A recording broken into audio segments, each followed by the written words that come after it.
So I never really thought that this research would become so interesting to as many people as it has, and I never could have imagined what the story would have revealed. For me, it kind of started with buildings like this one. If you knew nothing, if you lived in a gutter, if you were born in the gutter, you would eventually come to know this building through a coin. It might be a bill of currency. And yet for me this was the beginning. I didn't have anybody to talk to about this subject with. There was nobody really to ask the question, especially when I was young. And my parents, being foreign, gave me the opportunity to go to Europe several times in my youth. We had family. It was like any family gathering. You kind of have like it. But my favorite was the architecture. All the European wonders. And even then, in my young age, I felt like most people didn't care. Just like these two people don't care. They're just shuffling by. They might appreciate it,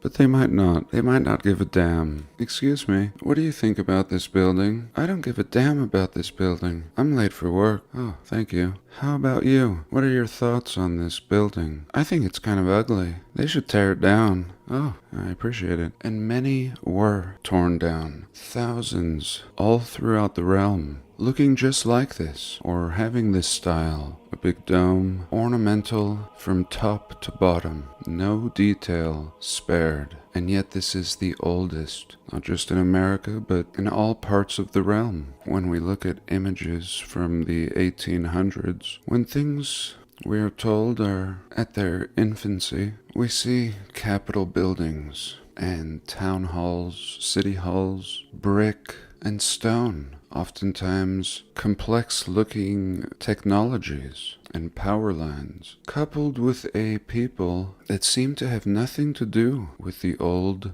infrastructure that they're surrounded by. And the infrastructure is in ruins. Oftentimes at the very beginning, it's in ruins. And that brings us to the beginning. And the beginning in this field of research is not like 10,000 years ago, or even 5,000 years ago. That's all very interesting, but how can we be certain about anything that far back if we can't be certain about the last 150 years? Why, throughout this realm, do we see a people completely backwards seeming in these fully built out towns in ruins? Now back to questions. I've just asked questions for over 5 years now. We don't have answers. So all we could do was break down every bit of this history piece by piece, reading the narrative one building at a time. And not just my channel, but hundreds of channels now. When I started my channel, there were maybe a dozen channels, maybe 2 dozen, sharing this information very timidly, asking questions.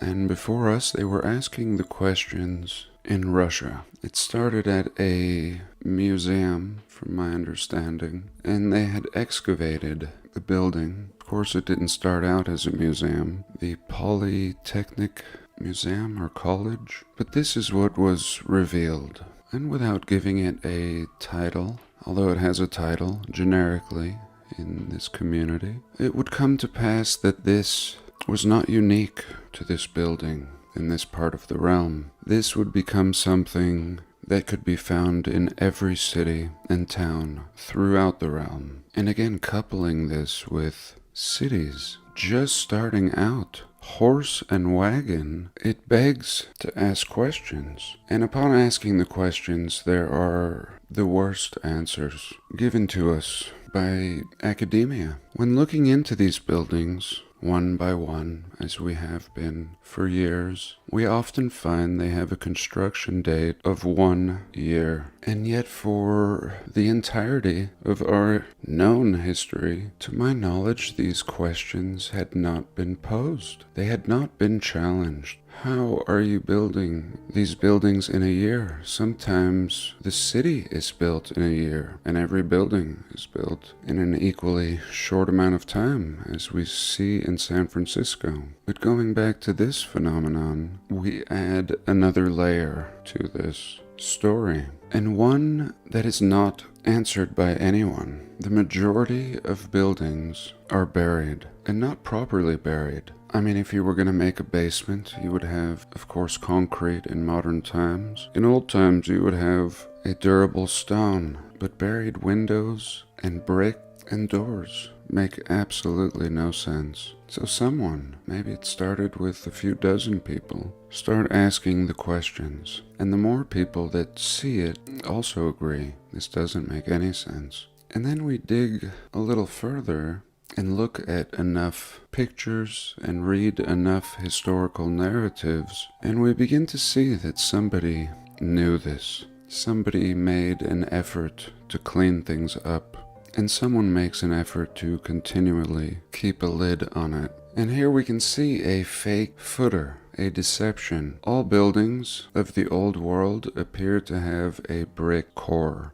And then there was a second era. Someone put a facade over all these brick buildings and actually did a great job. In some cases it may have been the same builders, but in others, such as this photo, it seems to be a deception. Someone is giving the impression that this is a stone footer at ground level, and what we can see is it's absolutely not the footer, just a facade.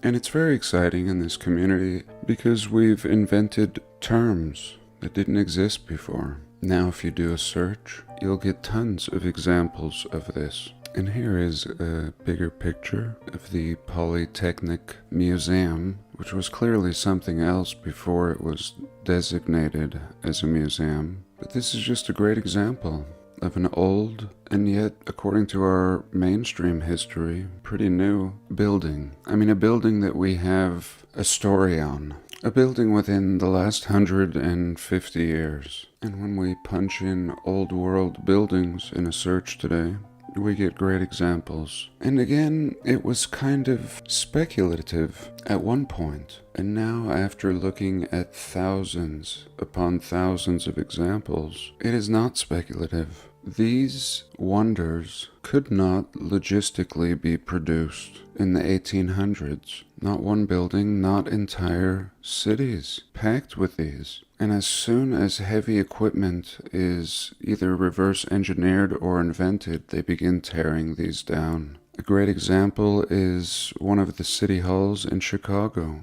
and we're told in the narrative they wanted to tear it down, but tearing it down would bankrupt the city, so they left it standing a while. And that brings us to a topic we call the reset. Even before old Klausy started throwing that word around, we were using it in this community to explain the evidence of this cataclysm. One of my earliest videos was on this building. They built it in a short time and tore it down in like 10 years.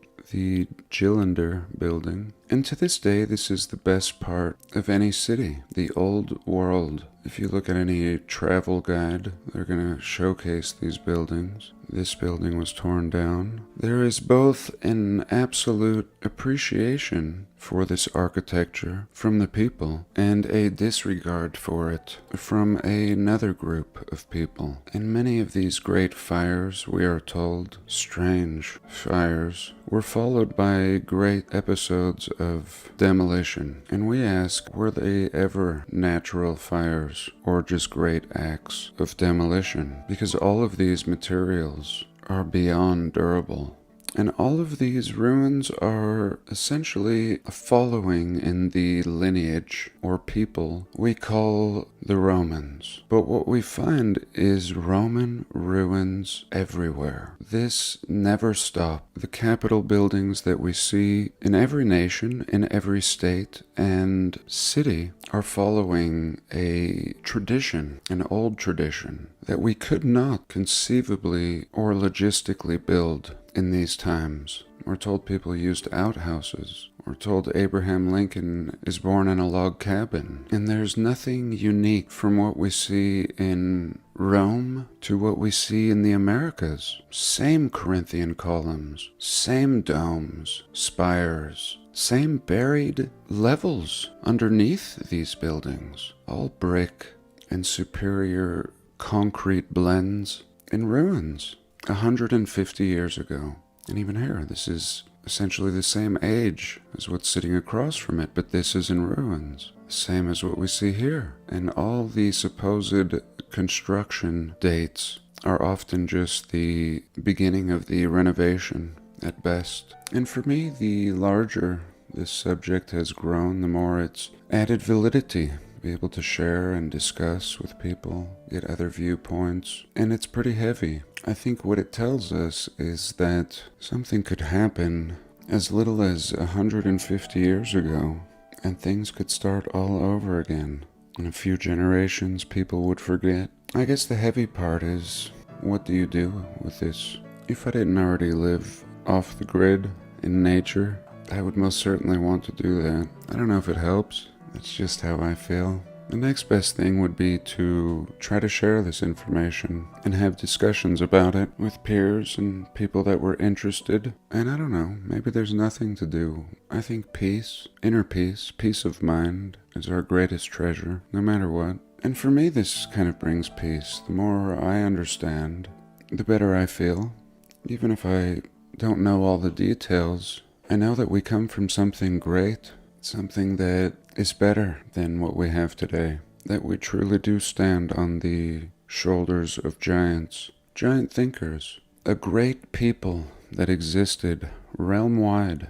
And we live here, all of us. It's everywhere. And perhaps that's enough to appreciate what's left, to see the art and architecture of the old world. Well, I hope you've enjoyed today. I thank you for being here. I love you all. God bless, and I'll see you next week.